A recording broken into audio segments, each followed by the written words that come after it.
the effects of cannabinoids are almost always, we say, pharmacologically, we say biphasic. That Mm. means that you have a dose that is decreasing, having an effect, for example, decreasing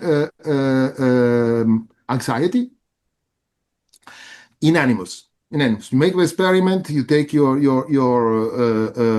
plasmase. It's a test of memory, or a test of anxiety for mice, and you inject a very low dose of THC, and you see that the animals are bolder. They are less worried about an anxiogenic environment. Then you increase a bit the dose, and you find that the animals are absolutely normal, like the controls, no effect anymore. Then you increase the dose, and you see the mice that are absolutely frozen in a corner, and they don't want to move where there is any slight idea of a potential danger. So they are very anxious. Hmm. So you have completely opposite effects, and we together with others, we found that actually with on anxiety we didn't do. It was my former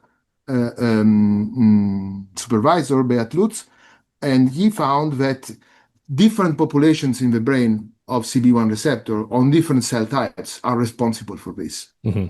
So we will come to speak about this, but it looks that this the fact that CB1 receptors is in different cell types, uh, uh, it is used by the body and the brain to give signals, but then to say, okay, when it is a bit too much, let's start to activate the other one that is doing the contrary.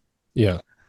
And this we will come probably talking about what you wanted to discuss more mainly, Vittorio. Yeah. I mean, so both at the cellular level, and I think as we'll see at the organismal level, we come to the idea of compensation or homeostatic regulation. A lot of things in biology are based on negative feedback loops that keep things in a certain range. You don't want your blood glucose to get too high or too low. You don't want neural activity levels to be too high or too low, right? There's this sort of Goldilocks regulation that you see in biology.